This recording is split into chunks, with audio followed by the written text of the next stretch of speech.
Hi everyone, Sabrina here with a book review video for you today. I have read A Deal with an Elf King by Elise Cover. I'm hoping that's how I pronounce her name. I'm so sorry if I've butchered it. You know what I'm like. This is a standalone romance fae book, but it's the first in like a series with a similar theme called Married to Magic. It's the first book I've read by this author. She's written Air Awakens and Alchemist of Loom, which I really want to read, but actually trying to find it in a reasonable price is a little bit hard in the UK. And because I tend not to read books on the Kindle, I like having a physical copy. I'm finding it a little bit hard, so I might have to sort of grit my teeth. And so I picked this up because she sent me free stuff in her email, opening chapters of Air Awakens and Alchemist of Loom. And I thought, actually, I really want to support this author. I like what she's doing, and you know, I'm getting free stuff, so I'm going to buy her next book. I brought it. I don't normally read fae romance. I don't normally read romance full stop. So, you know, instantly I'm outside my comfort zone. You know, this is billed as a romance. But actually, I really enjoyed it. It's written in first person present, which wasn't as annoying as I normally find it. So obviously I was intrigued enough. And I loved the world building. I mean, considering this is quite a short book, I mean, I say short book, it's what, 300 pages? So it's quite a short book, but the world building is really good. You get it straight away. You understand the mechanics of how this magical world exists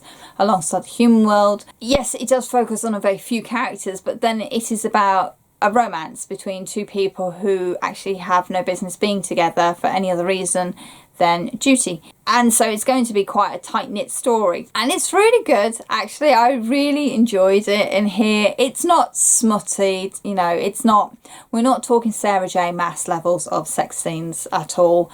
I managed to read this on the bus without blushing, so there's your level. And I thought the way that the romance actually developed through the story was really well handled, because you kind of realised at some point that they'd fallen in love with each other, but you weren't quite sure where it had happened. You know, it was really naturally that they discovered they were in love at sort of the same time the readers realised that the characters were in love. So it felt a very natural romance with natural development and all that.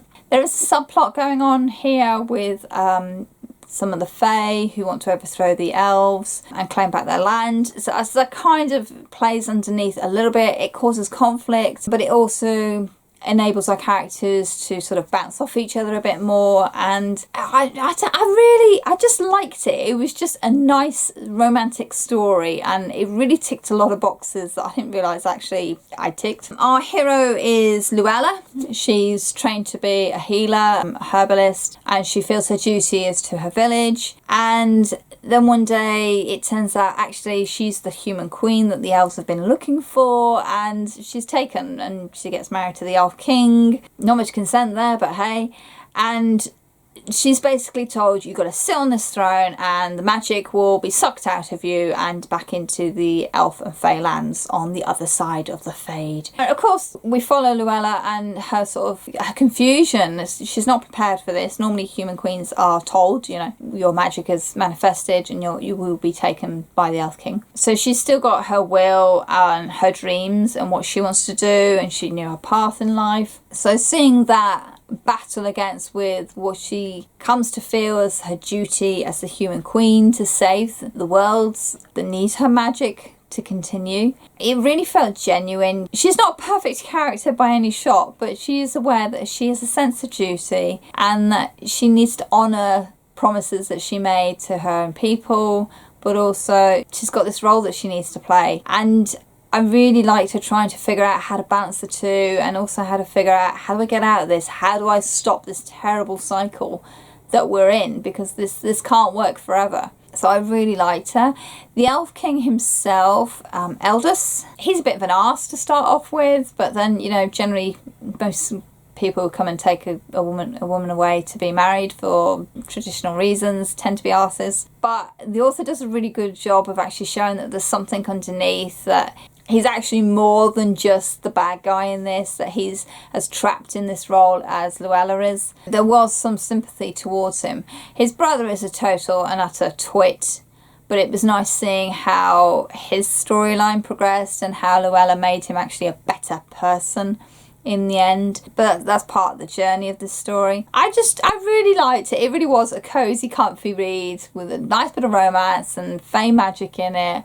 And it was just like, yeah, I like this a lot. It didn't take me long to read. I think this was 3 bus journeys, and they were quite quick bus journeys. It is pick it up, read it in an afternoon and enjoy it.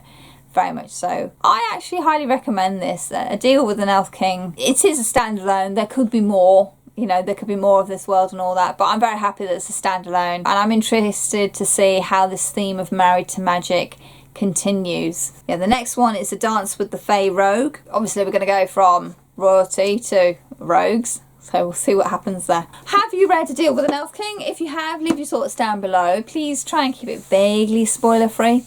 It's still quite a new book. That'd be lovely. Down in the description box as well, also there, are links to my social media, Goodreads, Twitter and Instagram. You'll find me on a book blog as well. Link is there, and also links to other booktubers that I think you should go and support, because I know I keep banging on about this, but the algorithms are abysmal. I mean, have you seen the changes to the Instagram algorithms? Yikes.